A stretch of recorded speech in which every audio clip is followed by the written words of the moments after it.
कोल्हापूर जिल्ह्यातील काही महत्त्वाच्या बातम्या आता आपण थोडक्यात पाहणार आहोत। त्यासाठी आता पाहूया संक्षिप्त बातम्या अर्थात फास्ट न्यूज। आरपीआय गवई गटाचा मेळावा कोल्हापुरात पार पडला। उपाध्यक्ष पी.एस. कांबळे आणि पश्चिम महाराष्ट्र उपाध्यक्ष निवास सडोलीकर यांनी पक्षवाढीसाठी सदस्य नोंदणी अभियान सुरू करत असल्याचं सांगितलं। तसंच स्थानिक स्वराज्य संस्थांच्या निवडणुका गवई गटाच्या वतीनं लढवण्यात येतील, त्यामुळे कार्यकर्त्यांनी लोकसंपर्क वाढवावा असं आवाहन केलं। पश्चिम महाराष्ट्राचे उपाध्यक्ष निवास सडोलीकर यांनी जिल्ह्यातील बोगस बांधकाम कामगार नोंदणीचा मुद्दा उपस्थित केला। काही लोकप्रतिनिधींच्या माध्यमातून जिल्ह्यात मोठ्या प्रमाणावर बोगस कामगार नोंदणी झाली आहे, ही यादी रद्द करून खऱ्या बांधकाम कामगारांना शासनाच्या योजनांचा लाभ मिळावा अशी त्यांनी मागणी केली। या मेळाव्यात विविध ठराव मंजूर करण्यात आले। यावेळी सतीश निंबाळकर, रामचंद्र सुळेकर, शिवाजी कांबळे, रामचंद्र दिवेकर, भिकाजी कांबळे, भगवान कांबळे यांच्यासह गवई गटाचे कार्यकर्ते उपस्थित होते।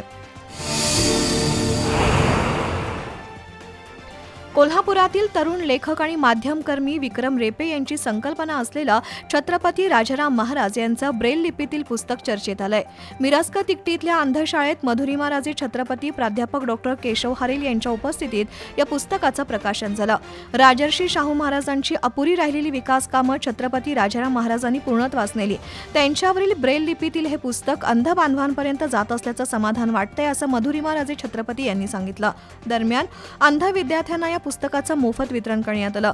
यावेळी इनरव्हील क्लबच्या स्मिता घोसाळकर, शिल्पा सावंत, शरयू पाटील, अंधशाळेचे सुहास बोंद्रे, प्रकाश पाटील, उज्ज्वल नागेशकर, सचिन शानबाग, विक्रम रेपे, प्राचार्य जे.के. पवार, डॉक्टर कृष्णा केळवकर यांच्यासह मान्यवर उपस्थित होते।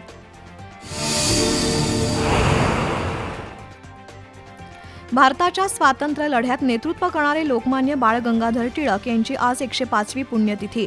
लोकमान्य टिळकांनी इंग्रजी जुलमी सत्तेविरोधात रान उठवलं। त्यांनी सुरू केलेल्या आंदोलनामुळे आणि दैनिक केसरी या वृत्तपत्रातील अग्रलेखांमुळे इंग्रज सरकारला नमतं घ्यावं लागलं।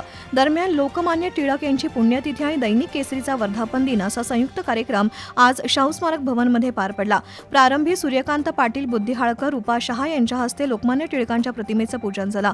यावेळी माजी नगरसेवक अजित ठाणेकर, सन्मती मिर्जे, प्रमोद पाटील, आसमाचे अमरदीप पाटील, अभय मिराशी, संजय रणदिवे, अजय दळवी, उदय गायकवाड, आनंद कुलकर्णी, गिरीश महाजन, शशिकांत चौधरी, शालन शेटे, पद्माकर कापसे, विवेक मंद्रुपकर, नंदकुमार दिवटे यांच्यासह विविध क्षेत्रातील मान्यवर उपस्थित होते।